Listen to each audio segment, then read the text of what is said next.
Row 18, plot 20. Hey everybody, welcome to Now It's Dark. I'm Jim. Today I'm doing a review for a 2022 film called Spoonful of Sugar. I believe, Shudder Exclusive. Gets a 5.4 star rating on IMDb.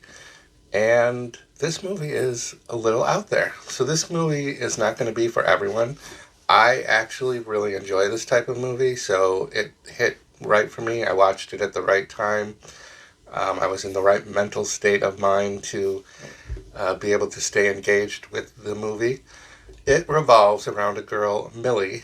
She's taking the semester off from her studies to take care of Johnny, a sickly, mute child with severe allergies.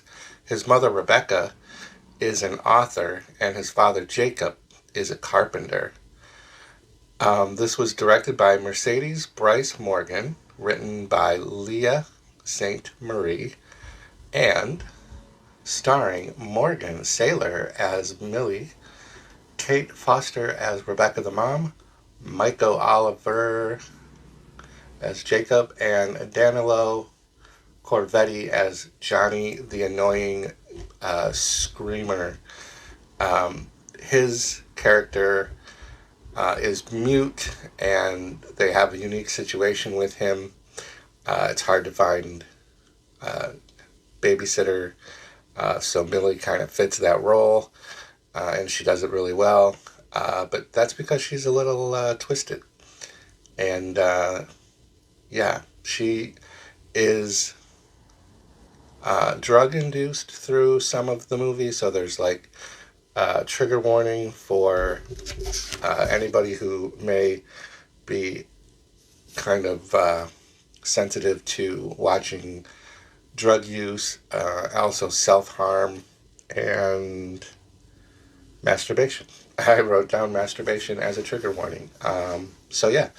There's a couple of scenes of different masturbation.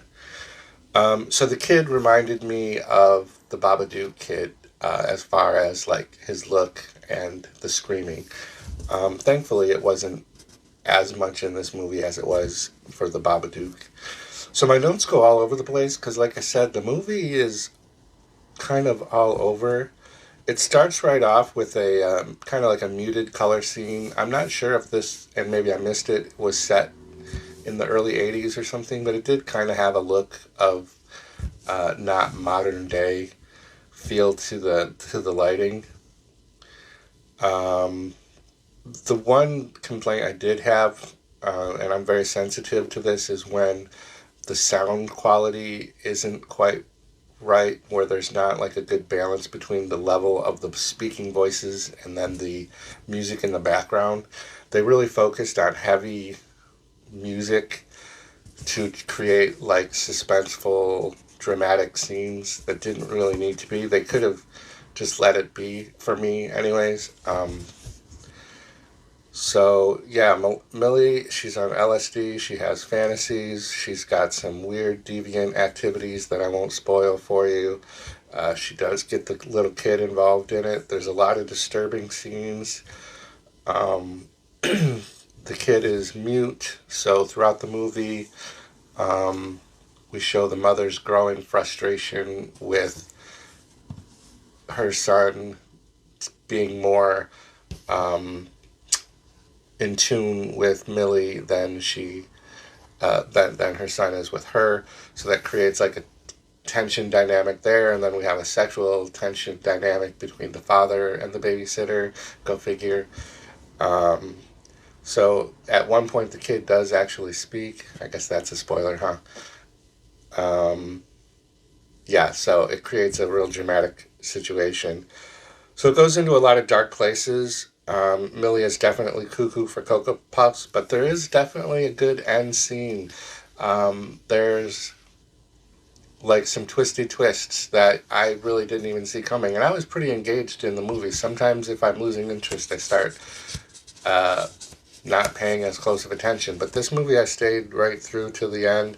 I don't think it's like deviant and sexually oriented and drug oriented like previous movies, Infinity Pool, for example, that I've just recently watched. But this is definitely up there. It's definitely pretty weird. And I'll just end with the comment, "Who's your mommy?" I think I've used that twice now, even with Infinity Pool. Who's your mommy? So have your drink. Go on and sing your song. There's nothing wrong with singing out of tune. If people laugh and say your dream can never be, just think of